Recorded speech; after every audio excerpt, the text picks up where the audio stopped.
Àsìkò yìí kì í ṣe àsìkò tó dára tàbí rọrùn rárá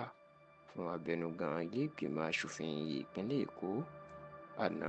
ìyún Speaker Lagos State House of Assembly Honourable Mudashiru Ajayi Obasa pẹ̀lú bí wọ́n ṣe ní wọn kò jẹ́ kí ó rí Tinubu ìyún ààrẹ Bọ́lá Ahmed Tinubu tó jẹ́ olórí ipò orílẹ̀-èdè yìí ní inú ọ̀sẹ̀ tó kọjá tó fẹ́ rí bàbá náà ní ìlú Dubai ìyún orílẹ̀-èdè United Arab Emirates. Ẹ rántí wípé lọ́jọ́ ajé tí í ṣe ọjọ́ Monday ọ̀sẹ̀ tó kọjá ìyẹn ọjọ́ kẹtàlá oṣù kìíní ọdún 2025 táwa yìí ìyẹn the 13th of January 2025 ìlàríwó ńlá mà sọ ní agbo òṣèlú Nàìjíríà pàápàá agbo òṣèlú ìpínlẹ̀ Èkó nígbà tí àwọn aṣòfin ilé ìgbìmọ̀ aṣòfin ìpínlẹ̀ Èkó wọ́n dìtẹ̀ mọ́ abẹnugan wọn Honourable Mudashiru Obasa tó ti ń ṣàkóso wọn láti nǹkan bí ọdún mẹ́wàá sẹ́yìn tí wọ́n sì ní àwọn yóò dànù nítorí ìwà burúkú tó ń wù àti àwọn jẹgúdújẹrá tí ó ń ṣe. Lẹ́sẹ̀kẹsẹ̀ ni wọ́n sì búra fún ẹni tó jẹ́ igbákejì èèyàn Honourable Mojísọ́lá Mẹ́rìndà tó jẹ́ obìnrin tó sì jẹ́ pé láti ìgbà náà ìnọ̀rọ̀ ń ti di ariwo tí àwọn èèyàn tó ń fi Obasa ṣe ẹlẹ́yà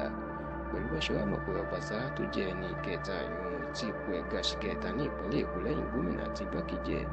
pẹ̀lú bí wọ́n ṣe mọ̀ pé ó lẹ́nu nínú òṣèlú ìpínlẹ̀ Èkó tó sì tún súnmọ́ ààrẹ Bọ́lá Ahmed Tinubu òun ló jẹ́ kí ọ̀pọ̀ èèyàn máa wò pé kí ló fa ìṣubú Obasa ṣùgbọ́n tí àwọn tó mọ̀ sí bí ọ̀rọ̀ ṣe ń ṣẹlẹ̀ tí wọ́n sì súnmọ́ ààrẹ Bọ́lá Tinubu dáadáa wọ́n jẹ́ kó di mọ̀ pé ọ̀tọ̀ yàtọ̀ sí ní táwọn kan sọ kiri pé Tinubu ò mọ̀ sí ọ̀rọ̀ náà ìyẹn bí wọ́n ṣe yọ Obasa wọ́n ní Tinubu mọ̀ sí nítorí pé wọn ò lè gbèrú gbèsè bẹ́ẹ̀ wọn sì lè yọ abẹnugan lẹ́gbìmọ̀ aṣòfin kí odidi Tinubu tó jẹ́ bàbá àṣàlẹ̀ òṣèlú ní ìpínlẹ̀ Èkó kó má mọ̀ ṣáò láti wá ọ̀nà àbáyọ sí bá ṣe yọ àti láti gbọ́ ọ̀rọ̀ láti ẹnu Tinubu fún rẹ̀ tẹlifíṣàn Yorùbá tó gbogbo Obasa tó wà ní orílẹ̀-èdè Amẹ́ríkà lásìkò tí wọ́n yọ níbi tó ti lọ fún ìsinmi ó gbìyànjú láti rí Tinubu lórílẹ̀-èdè United Arab Emirates lọ́sẹ̀ tó kọjá yìí níbi tí Tinubu wá fún ìpàdé pàtàkì tẹlifíṣàn Yorùbá tó gbogbo Obasa gbogbo èrò ẹ̀ ni pé bóun bá kúrò lamẹ́ríkà tó ń rí Tinubu lórílẹ̀‐èdè United Arab Emirates tí kìí ṣe Nàìjíríà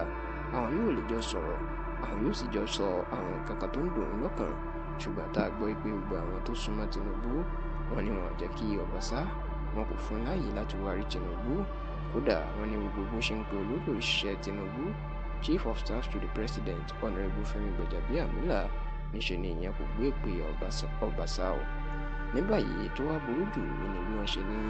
ó ṣeé ṣe kí àjọ tó ń gbógun ti jẹgúdújẹrá àti ìṣòwò ìlú báṣubàṣu Economic Financial Crime Commission EFCC kẹgbẹ́ Obasa ní kété tó bá padà sí Nàìjíríà. Tẹlifíṣàn Yorùbá tó gbọ́ pé àwọn ọ̀tá Obasa wọ́n ti ń kọ gbogbo àwọn jẹgúdújẹrá àti àwọn dúkìá tó fowó ìjọba ṣe wọ́n ti ń kọ jọ fún àjọ EFCC ìgbàkúgbà tó bá sì padà sí Nàìjíríà láti pápákọ̀ òfurufú ni wọn yóò ti hàn án ní ṣòkòtò tí wọn yóò gbé lọ. Gbogbo eléyìí la gbọ́ pé ó jẹ́ páńpẹ́ tó ń dẹ sílẹ̀ fún Obasa ṣùgbọ́n tá a gbọ́ pé òun náà ń sáré kiri lábẹ́lẹ̀ láti rí ààrẹ Bọ́lá Ahmed Tinubu àti àwọn alágbára tí wọ́n ní ẹnu ní inú òṣèlú Nàìjíríà àtàwọn tí ó lè bá Tinubu sọ̀rọ̀ láti bẹ̀ wípé kí wọ́n má ṣe jẹ́ kí àjọ EFCC ká má ṣe jẹ́ kó gbé tàbí tì mọ́lé èyí tí yóò túbọ̀ fa ẹ̀sín àti àbùkù lẹ́yìn ìgbà tí wọ́n ti yọ kúrò ní ipò abẹnugan lẹ́gbìmọ̀ aṣòfin ìpínlẹ̀ Èkó.